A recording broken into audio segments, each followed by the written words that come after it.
Hello students, I am Vidya, your online English teacher and guide. Welcome to our video lesson, Deep Water, Chapter 3 in Flamingo. This chapter is a profound exploration of overcoming fear. William Douglas recounts his journey from a traumatizing childhood incident to conquering his dread of water. It's a testament to human resilience and the power of determination. Let's learn how the author faced and overcame his fears. Before we start the explanation of the chapter, let's get familiarized with its author a bit. William Douglas was born in Maine, Minnesota.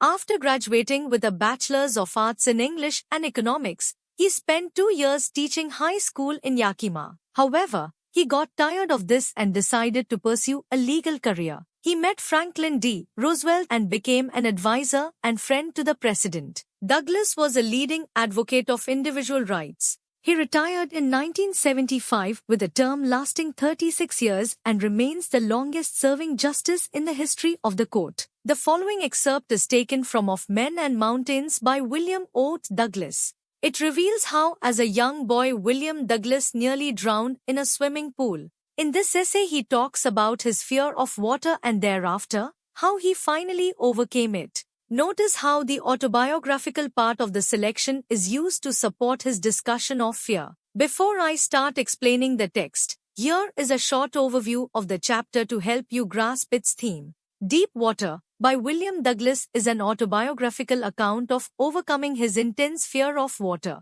Through persistence and professional training, Douglas conquers his terror, ultimately gaining confidence and freedom. The chapter highlights the importance of facing fears to achieve personal growth and liberation. Now get ready to dive into the narrative. I suggest you to pause the video and read the text on each slide. This pause will enhance your understanding and enrich your experience as we journey through the story together. In these introductory lines, the author shares with us when he was around 10 or 11, he decided to learn swimming at the YMCA pool in Yakima. The pool was safe compared to the dangerous Yakima River, which his mother constantly warned him about.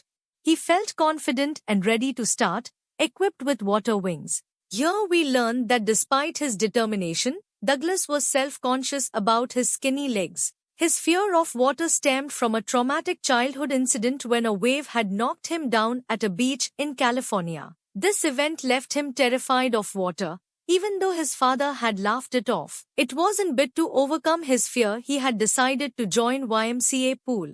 Douglas' initial experience at the YMCA pool brought back his fears, but he gradually gained confidence by practicing with water wings. He observed and mimicked other boys, slowly feeling more comfortable in the water. Just as he was getting used to it, another unfortunate incident occurred that deepened his fear. One day, Douglas visited the pool early. He sat at the edge of the pool. A large, muscular boy, about 18 years old, appeared and playfully but forcefully threw him into the deep end. This unexpected act frightened Douglas as he sunk to the bottom, despite his initial attempts to stay calm. In these next slides, we will learn how his fear of water became intense.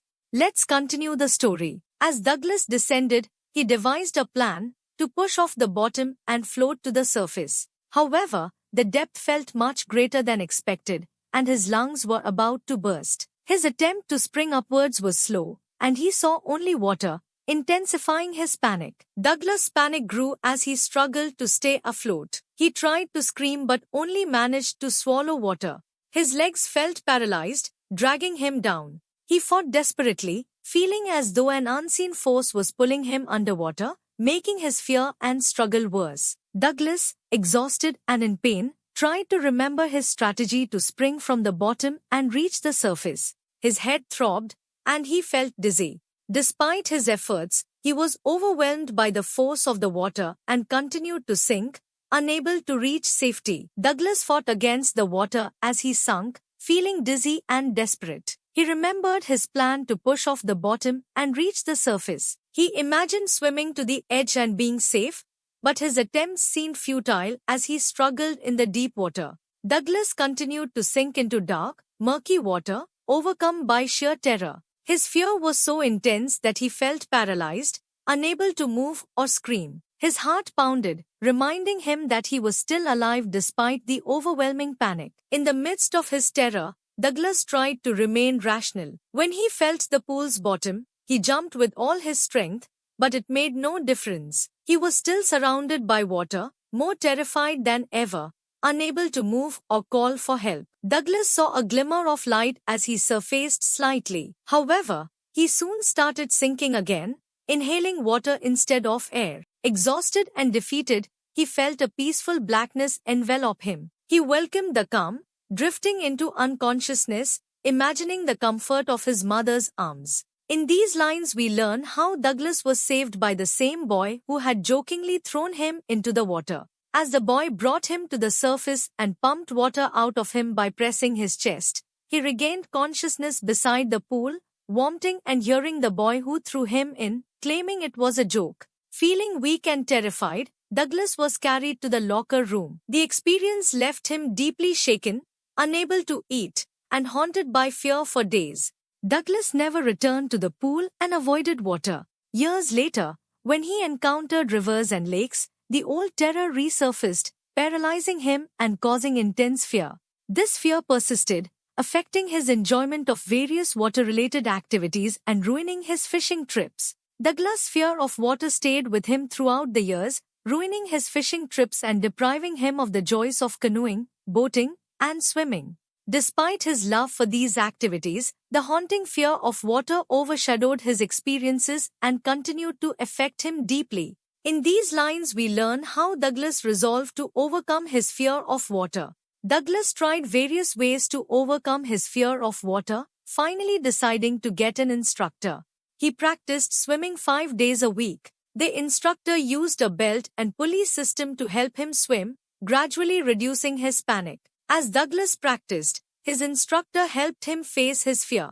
Initially, Douglas felt panic whenever his instructor released the rope. Slowly, he learned to exhale underwater and inhale properly, reducing his fear bit by bit. Douglas' instructor then taught him to kick with his legs.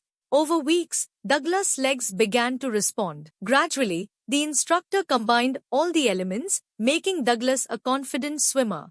After months of practice, Douglas could swim the length of the pool. Despite learning to swim, Douglas still feared being alone in the pool. He practiced swimming alone, confronting his terror.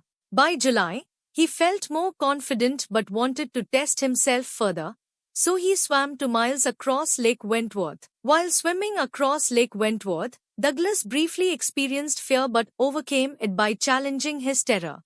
He continued to test himself in various waters, swimming confidently and feeling only minor residual doubts. Douglas' final test was swimming across Warm Lake. He succeeded and felt immense joy, realizing he had conquered his fear. This triumph brought him profound satisfaction and a deeper understanding of overcoming terror. In the final lines, Douglas reflects on the meaning of his experience, echoing Roosevelt's words about fear. Overcoming the fear of death and experiencing both terror and survival increased his will to live. He felt liberated, ready to face any challenges without fear. Through this chapter, William Douglas conveys the message that with determination and perseverance, it is possible to overcome even the most deep-seated fears and challenges. With this, the chapter ends. Here is the list of figures of speeches used in the chapter. Pause the video and read it. Kindly like, share and subscribe if you found the video lesson helpful. Thanks for watching the video.